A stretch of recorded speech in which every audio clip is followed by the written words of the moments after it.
Salut et bienvenue dans cette nouvelle vidéo. Aujourd'hui, je vous propose de découvrir une gemme plutôt sympa, la gemme Shrine. Donc c'est une gemme qui va vous permettre de gérer l'upload de fichiers au sein de votre application Ruby et qui s'intègre relativement bien au sein de Ruby on Rails.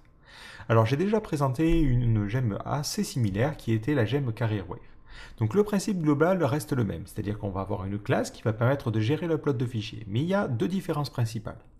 La première, c'est que Shrine utilise un système de plugin qui va permettre d'adapter à différentes situations. Donc par défaut, il arrive de manière assez simple, donc vous avez peu de fonctionnalités, mais au travers de différents plugins qui sont fournis, vous allez pouvoir avoir différentes fonctionnalités supplémentaires, comme par exemple la détection de la taille de l'image, l'upload sur Amazon S3, le redimensionnement d'image, et ainsi de suite, ainsi de suite. L'autre grosse différence, c'est sa manière de sauvegarder les informations en base de données. Donc pour rappel, CareerWave se contentait simplement de sauvegarder le nom du fichier en base.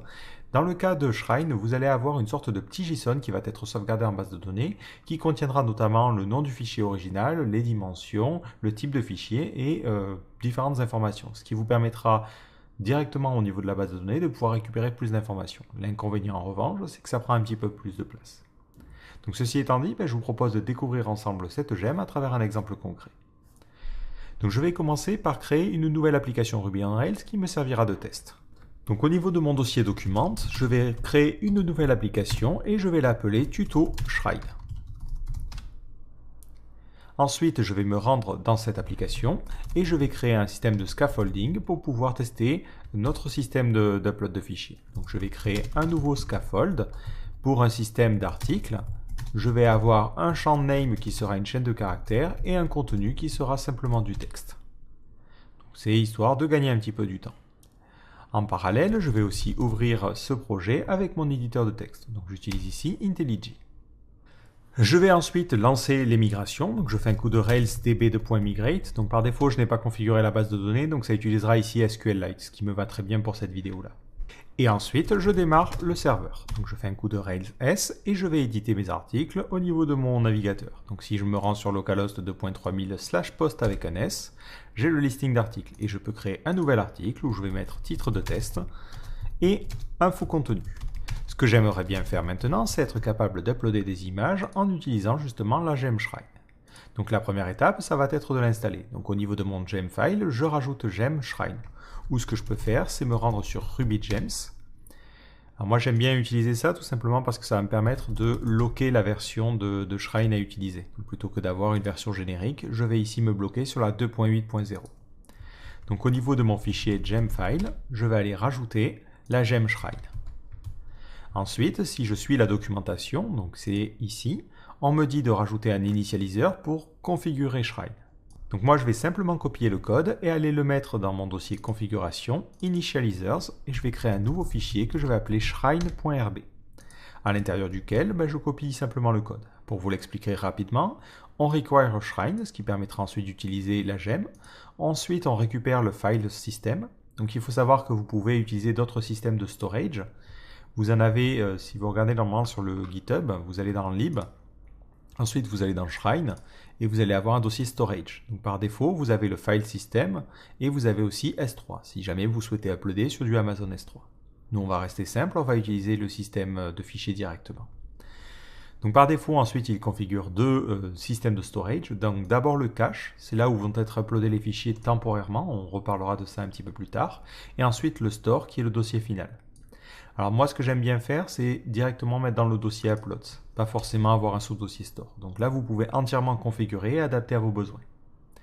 Ensuite, par défaut, il va initialiser différents plugins. Alors là, on est dans le cas d'une application Ruby on Rails, donc ce plugin, on peut le retirer. Ensuite, celui-là, on en reparlera, c'est lié justement à ce système de cache. Et celui-là permet de gérer la persistance. Donc dans le cas d'une application Ruby on Rails, on n'utilise pas SQL, mais on utilise Active Record. Donc je change seulement ça. Et rien qu'avec cette configuration, on est capable de faire fonctionner Shrine. Sachant que l'ensemble des plugins que vous pouvez utiliser, vous pouvez les initialiser dès le démarrage. Dans ce cas-là, ça veut dire que ces plugins seront globaux et disponibles pour tous les uploaders. Mais ce que vous pouvez faire, c'est aussi en spécifier seulement pour certains uploads. Donc c'est ce que l'on fera pour la suite. Donc une fois que c'est fait, je vais pouvoir installer la gemme. Donc au niveau de mon terminal, je coupe mon serveur et je fais un coup de bundle install. La troisième étape, si on suit un petit peu ce qu'on nous propose sur GitHub, c'est tout simplement de créer une nouvelle classe qui va nous permettre de gérer l'upload. et de rajouter la colonne pour persister les informations. Alors par défaut, ça c'est important, dans le cas du plugin Active Record, si vous voulez avoir un petit peu plus d'informations, moi j'aime bien regarder quand même dans les sources, c'est important. Donc c'est dans le dossier Shrine, et là vous avez l'ensemble des plugins. Dans le cas de Active Record, si vous descendez un petit peu, en fait il va s'attendre à ce que votre champ soit nommé _data. Donc si jamais on veut un champ qui s'appelle image, il faudra avoir un nouveau champ en base de données qui s'appellera image_data. Donc je vais créer la migration pour rajouter ce champ au niveau de mes articles. Je fais un coup de Rails, G migration, add image to post. Et ça sera un champ qui va s'appeler image_data et qui sera un champ de type texte. Alors ça c'est important, ça utilise un JSON qui va être encodé en base de données, donc il faudra utiliser du texte. Un string ne sera pas suffisamment grand pour pouvoir contenir les informations. Si vous utilisez un système de gestion de base de données qui gère le JSON, vous pouvez directement mettre un type JSON. Moi ici je suis sur du SQLite et de manière générale j'utilise MariaDB, donc je ne supporte pas encore le JSON. Donc pour l'instant on laisse ça en format texte. Je vais juste vérifier que la migration corresponde bien, donc c'est add image to post. Et c'est bon. Donc maintenant, je peux exécuter ma migration en faisant un coup de Rails db2.migrate. La dernière étape, si on suit le GitHub, c'est tout simplement de créer la classe qui va permettre de gérer l'upload de fichiers. Donc c'est une classe que l'on peut appeler comme on le souhaite et qui doit hériter de Shrine. Donc pour éviter de les mélanger avec le reste, moi ce que j'aime bien faire, et je respecte la convention que j'ai pris l'habitude d'avoir avec CareerWave, c'est que je vais créer un nouveau dossier que je vais appeler uploaders. Et à l'intérieur, je vais créer un nouveau fichier que je vais appeler imageuploader.rb. À l'intérieur, je crée ma classe qui va s'appeler donc imageuploader et qui va hériter de Shrine. Et ensuite, je ferme. Le problème, c'est que cette classe ne sera pas automatiquement chargée par Ruby on Rails. Donc au niveau de mon application.rb, de la configuration globale de mon application Ruby on Rails, je vais simplement lui dire, au niveau de la configuration, je veux que tu rajoutes dans les chemins d'autoloading le nouveau chemin. Donc ça sera, on part du dossier routes de Rails, et ensuite on va dans le dossier app, puis uploaders. Comme ça, il sera capable automatiquement de charger ce nouveau type de fichier. Donc maintenant, je relance mon application Ruby on Rails. Donc au niveau de mon terminal, je fais un coup de Rails S, et je vais pouvoir rajouter mon champ au niveau de mon formulaire pour uploader une image. Donc à ce niveau-là, rien de plus simple. Je vais simplement modifier le fichier form.erb, et je vais rajouter un champ pour l'image. Donc je vais dupliquer n'importe lequel. Je vais ici renommer et lui dire c'est le label pour image. Ici, je vais lui dire que ça ne sera pas un text area, mais ça sera un file_field pour le champ image. Alors si je fais simplement ça, pour l'instant, il va me dire le problème c'est que moi sur les articles, image, je ne le connais pas. Si je me rends ici et que j'édite mon article, je n'obtiens pas d'erreur, mais au niveau de la sauvegarde, ça ne fonctionnera pas. Donc pour attacher notre uploader à notre système d'articles, il faut simplement, au niveau de notre modèle, lui dire je veux que tu inclues un nouveau image uploader attachment.new et je lui précise le nom du champ. Donc ça c'est le nom de votre classe. Vu qu'elle étant de Shrine, elle a une sous-classe qui s'appelle attachment et ensuite je lui précise le nom du champ que je souhaite utiliser.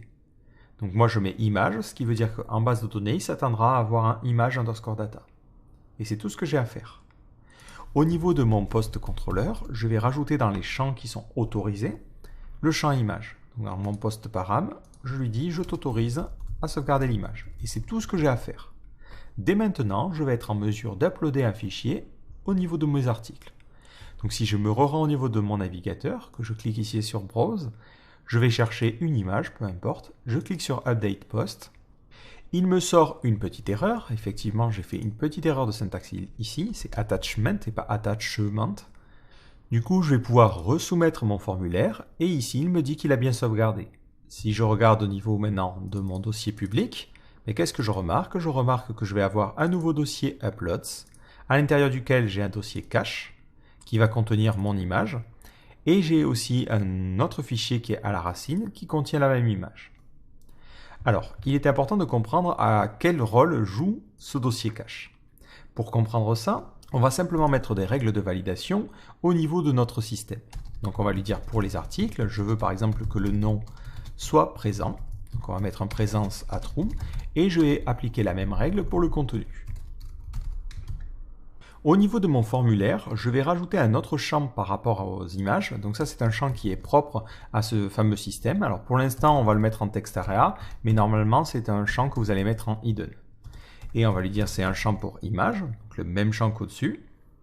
Sauf que je vais lui donner comme valeur post.cached underscore image underscore data.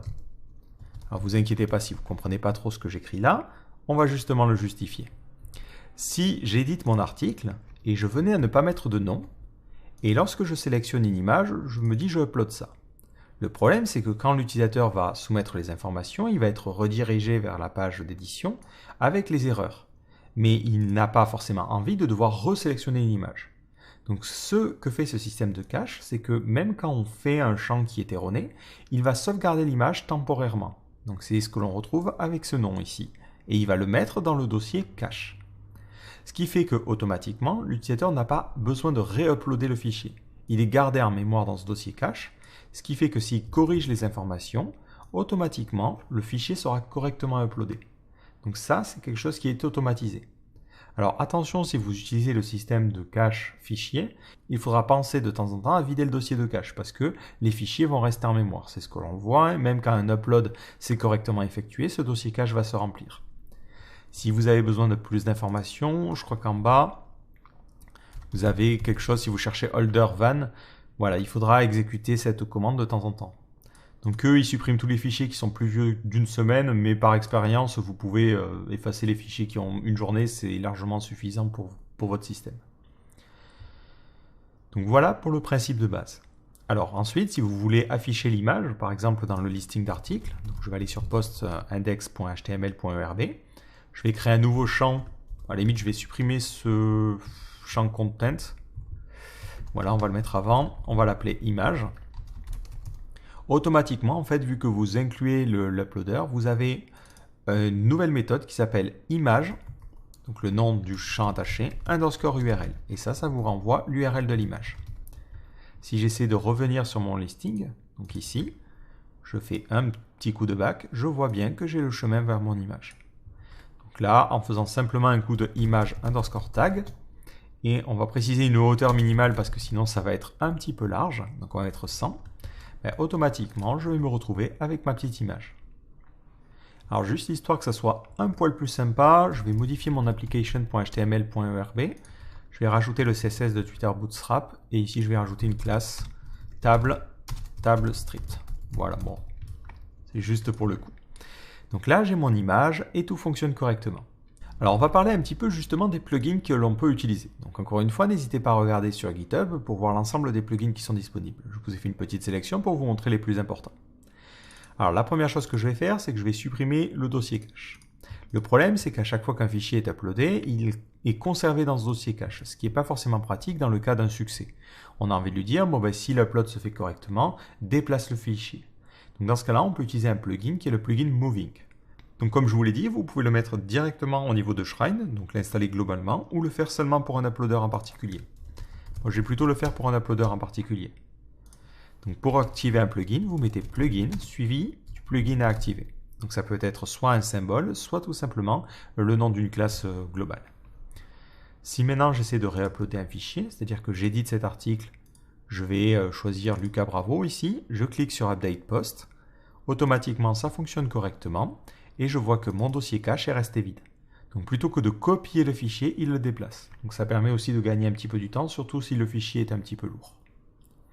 Ensuite, vous avez un plugin qui est plutôt sympa aussi, qui est le Store Dimension. Alors ce plugin vous permet en fait de sauvegarder les dimensions de l'image dans les métadatas. D'ailleurs, on n'en a pas forcément parlé, mais je vais vous montrer ça. Au niveau de la base de données, comment il sauvegarde les informations. Donc si je regarde ma table post, il a sauvegardé un petit JSON qui contient une clé ID, qui est le nom de l'image, le dossier de storage, nous ici il utilise store, c'est ce qui correspond au niveau de la configuration à cette clé-là. Donc vous pouvez avoir plusieurs dossiers, vous pouvez même dans votre système d'attachment lui dire quel store utiliser.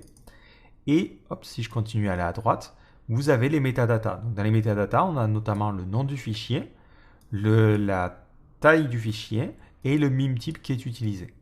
Voilà, donc ça peut être intéressant pour récupérer les informations.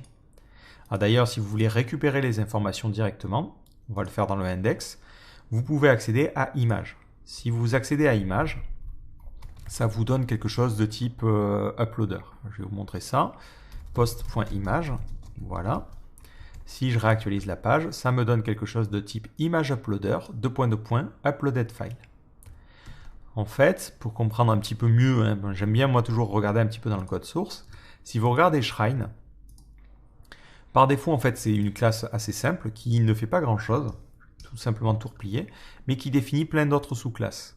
Donc vous avez une sous-classe qui est Uploaded File, qui permet de représenter un fichier uploadé. Vous avez une classe qui permet de représenter un attachment. C'est notamment ce que l'on a utilisé au niveau de l'image uploader. Alors, hop, non, plutôt au niveau du modèle post, c'est ça. Et ensuite, vous avez aussi comme ça différentes classes. Et vous avez un module qui est plugin qui permet de représenter toutes les méthodes qui sont disponibles. Donc par défaut, un plugin va avoir toutes ces méthodes-là. Donc c'est toutes celles que l'on retrouve ici. Donc ça, c'est les méthodes de classe de plugin, et là, c'est les méthodes d'instance. Donc lorsque vous créez un plugin, ou lorsque vous regardez le code source d'un plugin, ce qu'il va faire, c'est qu'il va simplement écraser ces méthodes-là et rajouter son comportement. Si on est intéressé, on peut se rendre par exemple sur le plugin Store Dimension, celui que je m'apprête à vous montrer. Il ne faut pas hésiter à le regarder parce que même au sein des plugins, vous avez des commentaires qui vous permettent de mieux comprendre comment ça fonctionne. Et ça, c'est toujours intéressant d'avoir les informations à la source. Donc Store Dimension, donc là, on a toute la partie documentation. Globalement, il faut juste une gemme, je crois, qui s'appelle Fast Image pour pouvoir récupérer les informations. Mais si je descends, hein, le code est assez simple. On retrouve ici le module Store Dimension qui va être utilisé et il écrase quelques classes méthodes et quelques instances méthodes. Notamment la partie Extract Metadata où il va rajouter son comportement pour récupérer la largeur et la hauteur. Donc en fait, ce qu'il fait, c'est qu'il écrase la méthode Extract Metadata que l'on retrouve aussi à cet endroit-là. Et qui par défaut récupère ces informations-là. Donc il est tout à fait possible de créer un plugin qui va soit remplacer les métadatas qui sont récupérés, soit en rajouter comme c'est le cas ici. Ici, ce qu'il fait, c'est que simplement il appelle la méthode parente et ensuite il update le hash pour rajouter la largeur et la hauteur. Bref, si je veux maintenant la tester en vrai, il me suffit simplement de rajouter au niveau de mon gem file la gem fast image. Alors comme je vous l'ai dit, moi j'aime bien préciser la version. Donc je vais récupérer sur RubyGems le numéro de version. Je coupe mon serveur, je fais un coup de bundle install. Je fais un coup de Rails S. Et si maintenant je réupload une petite image, donc on va éditer ce truc-là, on va choisir une nouvelle image, je clique sur Update, automatiquement au niveau de ma base de données, je vais avoir les métadatas. Donc dans ma table post, si je re-regarde ça en réactualisant, je vais maintenant avoir dans la partie métadata un champ largeur et un champ hauteur.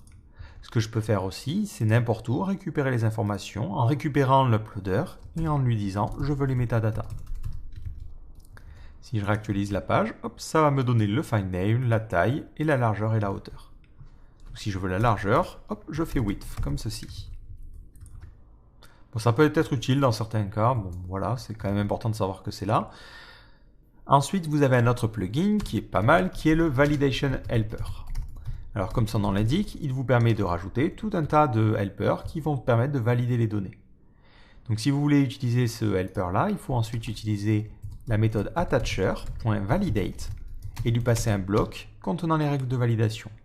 Donc par exemple, vous pouvez mettre un validate underscore max underscore size et lui préciser la taille maximale. Si je veux limiter à 5 mégas, donc on va dire 5 x 1024, donc ça fait 5 kg x 1024. Et ça fait 5 mégas. Pareil, n'hésitez pas à regarder au niveau du code source, dans la partie ici, Validation Helpers. C'est là que vous allez retrouver l'ensemble des méthodes qui sont disponibles. Donc on a le Validation Helper qui contient les méthodes Validate Max Size, Min Size, Max Width, et ainsi de suite, ainsi de suite. Vous pouvez même après créer votre propre plugin et rajouter vos propres règles. Donc par défaut, moi j'utilise celle-là. Donc je valide le meme type en lui disant je veux simplement du JPEG, PNG ou GIF. Je valide la taille et je veux les extensions JPEG, JPEG, PNG ou GIF. Maintenant, si j'essaie d'uploader un fichier qui n'est pas de ce type-là, donc si je l'édite et j'essaie d'uploader n'importe quoi, donc on va essayer d'uploader par exemple un JS, tiens, je clique sur Update, automatiquement il va me renvoyer une erreur. Par contre, comme on le voit ici, le fichier a quand même correctement été uploadé. Si je regarde dans mon dossier de cache, donc c'était le dossier public, dans mon dossier cache, j'ai quand même ce JS, ce qui n'est pas forcément tip-top. Donc vous avez pareil un plugin qui vous permet de supprimer les fichiers qui sont invalides. Donc je crois que ça s'appelle, je sais plus le nom, c'est remove _ invalid. Donc vous rajoutez ce plugin là, remove _ invalid, et ça permet de supprimer l'image si elle n'est pas valide. Enfin pas l'image, là dans mon cas c'est du JS. Si j'essaie de resoumettre les informations, je vois qu'il remplit ça de vide automatiquement parce qu'il détecte que ce fichier là n'est pas un fichier valide. Donc ça vous permet des grands problèmes de failles de sécurité si jamais quelqu'un upload du PHP et que votre système supporte le PHP ou ce genre de choses. Voilà. Alors maintenant, vous vous dites aussi, qu'est-ce qui se passe si je veux reproduire ce que l'on fait toujours, c'est avoir plusieurs versions pour un fichier. Alors dans ce cas-là, vous allez avoir besoin de charger deux plugins. Le premier, c'est le plugin Versions. Ce plugin permet en fait de rajouter au niveau de la sauvegarde dans la base de données et de manière générale différentes versions. Donc plutôt que de sauvegarder simplement un JSON qui représente un fichier, vous pouvez avoir un JSON qui sauvegarde plusieurs fichiers. Et ensuite, il faut activer un autre plugin qui est le plugin Processing. Alors ce plugin vous permet en fait d'avoir une méthode process. Vous lui dites quel store il doit process et vous pouvez ensuite faire un traitement particulier. Donc par exemple, hop, ça prend en paramètre un IO qui représentera le fichier uploadé et le contexte. Donc le contexte permet de récupérer notamment des informations sur l'enregistrement, ce genre de choses. Si vous voulez tester les choses, pour éviter d'aller trop rapidement, on va utiliser ByBug ici pour stopper l'exécution de notre script. Rien qu'en faisant ça, je peux même déjà commenter peut-être ce plugin là, vous allez voir que ça va stopper l'exécution. Alors je vais essayer de réuploader un petit fichier. Donc on va uploader un fichier qui est quelque chose de valide. Donc je vais revenir dans téléchargement et cliquer sur Update. Et je vais prendre un fichier qui est inférieur à 5 mégas. Si je regarde au niveau de mon terminal, je me suis arrêté ici. IO représente en fait un image uploaded file. Si je veux le fichier qui a été uploadé, je peux faire io.download et ça me renvoie quelque chose de type temp file qui est le fichier temporaire. Donc c'est ça qui servira ensuite au redimensionnement. Si j'ai besoin d'informations sur le contexte, je peux faire context. J'obtiens alors une clé record qui représente l'enregistrement. On a le nom de la clé, l'action et la phase. Voilà, globalement, et peut-être aussi les images data qui peuvent être utiles, mais globalement ce qui peut nous intéresser c'est le record dans certains cas. Par exemple pour dire si c'est un article, je veux redimensionner à telle ou telle taille. Donc, je laisse le script continuer de s'exécuter et maintenant on va utiliser le plugin Versions. Donc ce plugin Versions, si je le regarde, hop, il permet tout simplement au niveau de cette méthode process, plutôt que de retourner un simple hash, de pouvoir retourner un hash contenant différentes versions. Et pour obtenir des différentes dimensions, on utilise différentes méthodes. Alors elles ne sont pas directement disponibles dans le plugin, mais elles sont disponibles dans une gemme qui a été séparée, qui est la gemme Image Processing. Donc je vais aller charger cette gemme là, donc au niveau de mon dossier, hop, alors c'était Image _ Processing, si je me souviens bien, hop, je vais aller copier cette gemme, et en même temps, à elle seule, elle ne suffit pas, il faut utiliser aussi Minimagick. Donc ça c'est une gemme qui est quasiment maintenant incontournable, qui vous permet d'interfacer avec ImageMagick. Donc ça veut dire que sur votre système, vous devez avoir ImageMagick. Moi, je l'ai déjà, donc c'est plutôt simple. Donc je coupe mon serveur, je fais un coup de bundle install, et je vais gérer les différentes versions au niveau de mon image uploader. Donc je vais retourner un petit hash. En clé, on va d'abord avoir une version qui est la version originale. Donc là, je lui renvoie directement le IO. Ensuite, je vais avoir une version petite. Donc je vais avoir un resize to fill. Donc, ça veut dire que ça prendra exactement la même image. Donc c'est un peu l'équivalent du background cover en CSS. Je lui passe le fichier temporaire et les dimensions que je souhaite obtenir. Du 300 par 300 par exemple. Je veux un format medium. Donc ça sera un resize to limit. Et là, je vais lui dire, ça sera du 800 par 600. Alors, ça ne sera pas exactement du 800 par 600, mais il utilisera ces valeurs-là comme limite. Et pour que ces méthodes fonctionnent, il faut que j'inclue la gemme que je viens de charger. Donc, c'est Image Processing, Minimagick. Voilà, comme ça, toutes les méthodes de Minimagick sont disponibles.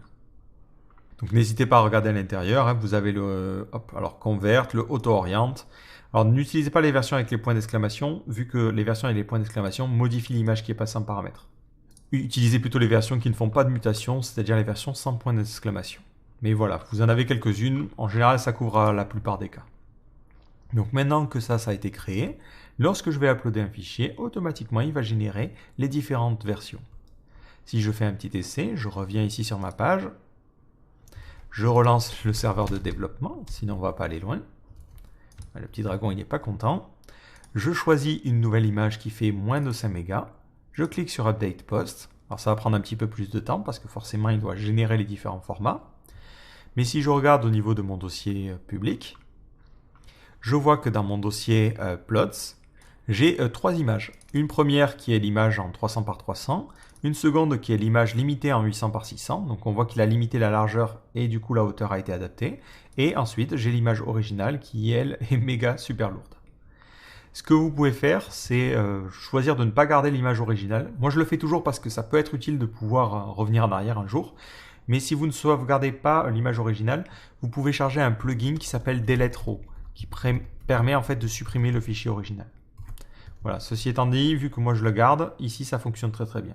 Alors au passage, vous n'êtes peut-être pas forcément fan de la structure des dossiers. C'est-à-dire que là, par défaut, il génère un unique ID et hop, tout est à la racine, pas mélangé. Alors, vous avez un plugin pour gérer ça, qui est le plugin, si je cherche bien, alors qui est Pretty Location. Alors, je ne vais pas forcément l'installer, mais globalement, il fait une structure de dossier qui est comme celle-ci. Le nom du modèle, / l'ID du modèle, / le nom de la propriété, donc nous ça serait image, et ensuite la version et ce genre de choses. Alors pour fonctionner, ce plugin, ce qu'il fait, c'est qu'il écrase la méthode GenerateLocation. Et voilà le code qu'il fait un petit peu. Donc ce que vous pouvez faire, si vous souhaitez vous modifier cette structure-là, c'est redéfinir justement cette méthode GenerateLocation. Donc vous pouvez le faire dans un plugin ou vous pouvez directement le faire ici. Je vais dire, je modifie la méthode generate_location. Elle prend en paramètre l'IO, qui est le fichier uploadé, et le contexte. Donc, par défaut, le contexte, ça sera un hash vide. Donc pour le coup, je ne vais pas forcément trop m'embêter, je vais aller regarder la gem shrine directement, et je vais chercher le generate location. Voilà, hop. On va lui recopier ce qu'il propose par défaut, et nous, on va le modifier. Donc moi, idéalement, ce que j'aimerais bien avoir comme structure, c'est le nom du modèle au pluriel, donc ça serait /post, / le nom du fichier original, underscore la version, thumb.jpg par exemple. Donc j'ai besoin de récupérer l'extension, donc ça je n'y touche pas. Le base name ici, ça ne me convient pas, donc je vais récupérer le file name. Je récupère le nom du fichier, hop, et j'utilise la méthode base name pour récupérer simplement le nom du fichier. Donc ça récupère le nom du fichier avec l'extension et je lui demande d'enlever l'extension. Donc j'ai le nom du fichier, j'ai l'extension qui est utilisée et j'ai besoin de la version. Donc la version, ça sera contexte .version. Par contre, si c'est l'image originale, je ne veux pas qu'il enlève, je ne veux pas qu'il rajoute la version. Donc je vais lui dire que si ça, c'est égal à .original, on va mettre un triple égal, histoire d'être sûr. Mais dans ce cas-là, tu ne mets rien. Dans le cas contraire, je veux que tu mettes underscore suivi de la version. Contexte .version. Donc là, on pousse volontairement les choses pour aller un petit peu plus loin. Donc là, maintenant que l'on a tout, on va pouvoir lui demander comment uploader les choses. Donc on doit d'abord récupérer le nom du modèle au pluriel. Donc ça sera contexte qui permet de récupérer l'enregistrement. .record. Donc ça, c'est ce que l'on a vu. Je récupère le nom de la classe. Je récupère le nom de la classe. Je donne case pour passer tout ça en minuscule et je pluralise. Et tout ça, hop, je n'oublie pas de le mettre dans l'accolade, sinon on ne va pas aller loin. Ensuite, je vais avoir un / suivi de nom du fichier, donc ça sera ici file name, suivi ensuite du suffixe de version, suivi enfin de l'extension. Voilà, alors là, peut-être ça, je vais le mettre dans une variable, ça me permettra d'économiser. Donc on va appeler ça directory et ça sera ce nom-là. Voilà. Donc là, en changeant le generate location, ça veut dire que le prochain fichier qui va être uploadé va utiliser cette structure-là. Si je me rends sur ma page, je clique sur éditer, je réactualise, hop, je choisis cette image-là, je clique sur update post, Et automatiquement maintenant dans mon dossier public, je vois que j'ai le dossier post avec un S, j'ai le nom de mon image directement, et ensuite j'ai des noms qui sont un petit peu bizarres, suivis de underscore small et underscore medium. Ça fonctionne presque, si ce n'est que le nom du fichier ici qui est récupéré est altéré. Alors j'ai regardé un petit peu, moi la seule méthode que j'ai trouvée pour contrebalancer ce petit problème-là, c'est de sauvegarder le nom du fichier si jamais on est en train de redimensionner l'image originale. Donc je vais lui dire, si la version c'est original ou c'est nil, ben dans ce cas-là, je veux que tu sauvegardes le nom du fichier dans une variable d'instance. Et je vais mettre le code que j'avais écrit juste là. Voilà. Ce qui fait qu'en fait, quand on est en train de refaire une sous-version qui se base sur un résultat de Minimagic, il ne récupère pas le nom du fichier original. Et à cet endroit-là, je mets simplement @filename. Si maintenant je réactualise, je réédite ce fichier-là, je réupload un petit fichier, de moins de 5 mégas. Cette fois-ci, les fichiers auront tous le bon nom. Donc on voit que le fichier original a bien été conservé, et ensuite il a mis underscore medium et underscore small. Donc ça fonctionne super bien. Vous pourriez rajouter à la fin un petit unique ID pour être sûr que ça n'écrase pas un autre fichier. Mais vous voyez, le comportement de base est assez modulable pour pouvoir rajouter un petit peu ce que l'on souhaite. Donc n'hésitez pas à regarder l'ensemble des méthodes qui sont disponibles pour Shrine et écraser certaines méthodes si vous le souhaitez. Enfin, une dernière petite chose, si jamais vous vous dites, tiens, du jour au lendemain, j'ai envie de changer le format des images, et j'ai même envie d'en supprimer un. Là, vous allez être un petit peu embêté. Comment vous allez pouvoir faire pour redimensionner un petit peu tout ça? Ben, vous avez la possibilité de lui redemander de sauvegarder les informations, ce qui permettra de réécraser et de changer ça. Donc moi, ce que je fais en général dans ce cas-là, c'est que je me fais une tâche rake pour ça. Donc je vais aller dans mon dossier lib, et je vais aller me créer un nouveau fichier dans Task que je vais appeler image.rake. Et à la limite, image avec un S. Dans ce dossier-là, je vais me mettre dans le namespace image, et la tâche, je vais l'appeler process, ou reprocess, bon, juste process. Ça prendra en paramètre le nom du modèle à reprocess, et ça se basera, ça aura besoin de l'environnement. Donc ça, c'est pour charger tout Ruby on Rails. Ensuite, je lui demande de faire la tâche et de récupérer les arguments. Première chose à faire, c'est de récupérer l'ensemble des éléments. Donc d'habitude, je ferai ici un find each sur post, par exemple. Sauf que le nom du modèle ici est récupéré dans les arguments. Donc je vais lui dire, tu récupères comme argument le nom du modèle. Ça, c'est une chaîne de caractères, donc tu me le transformes en classe avec la méthode constantize. Et ensuite, tu fais un find each.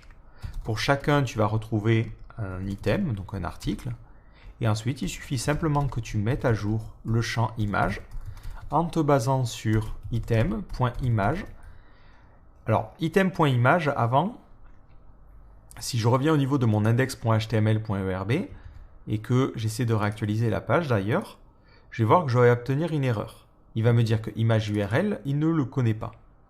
En fait, maintenant, image URL, vu qu'on a plusieurs versions, prend en paramètre la version que vous souhaitez utiliser. Donc si vous mettez 2 points original, ça vous retourne l'image originale. Mais si vous voulez la version miniature, vous pouvez mettre ici small et ça vous retournera la version miniature. Donc c'est comme ça que vous avez différentes versions. De la même manière, post.image avant nous renvoyait directement quelque chose de type uploaded file. Maintenant, ça renvoie un hash qui contient en clé la version et en valeur le fichier attaché.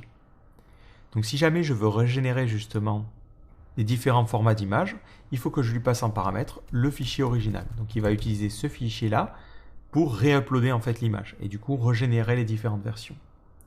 Par contre, attention, si vous voulez vérifier qu'un fichier a bien été uploadé, il vous suffit d'utiliser la méthode image_attacher.stored. Donc ça vous dit est-ce que ça a été stocké. Si je réactualise la page, alors j'ai oublié un D ici, mais ça va me renvoyer true dans ce cas-là. Si je crée un nouvel article et que je ne crée aucune image attachée, ça me renverra false. D'ailleurs, ici, il faut que je mette une petite condition. Parce que par défaut, cette image, il ne peut pas l'afficher parce que l'article n'existe pas.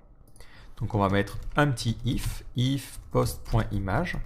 Dans ce cas-là, je veux que tu fasses le truc. Sinon, c'est tout.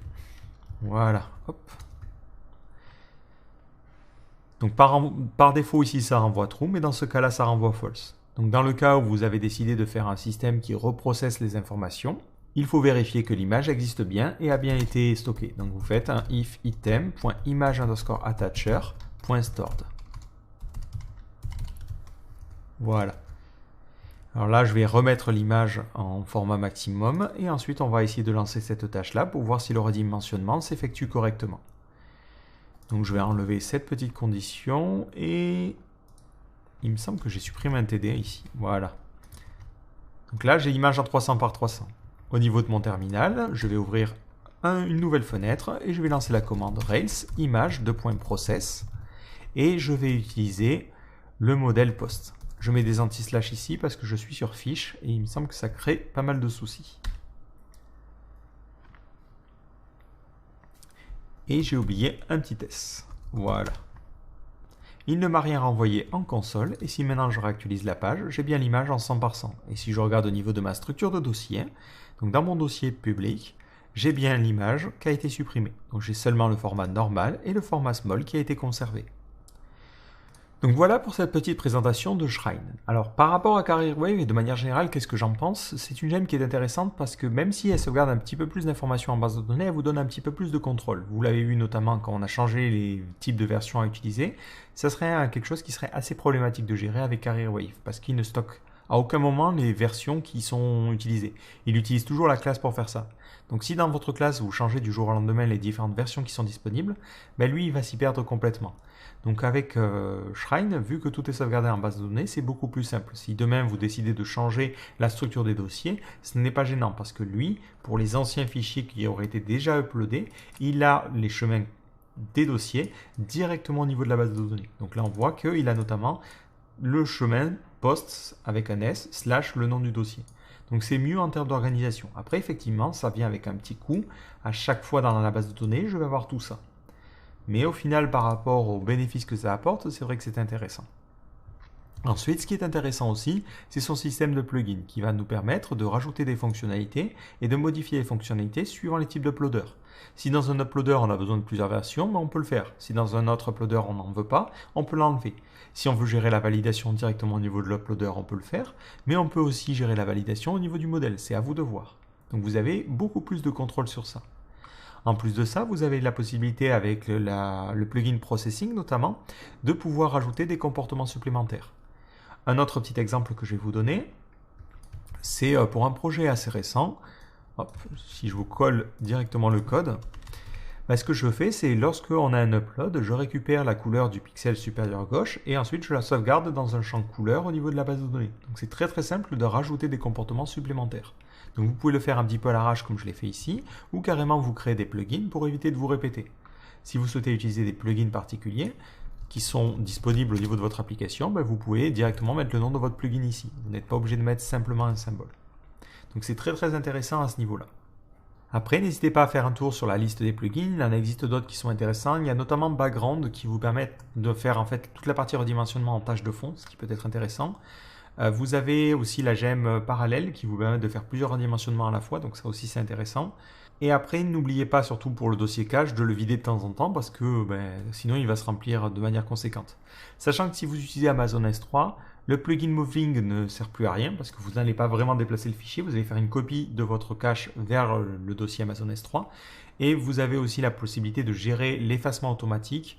Si jamais le cache vous le gérez via Amazon S3, vous avez un système de politique qui vous permet de dire ne conserve pas les fichiers qui sont plus vieux qu'une certaine période. Donc ça peut vous permettre encore plus d'automatiser les choses. Voilà, donc j'espère que cette vidéo vous aura permis de découvrir cette gemme là et vous aura donné envie de l'utiliser. Et je vous donne rendez-vous dans une prochaine vidéo. Ciao!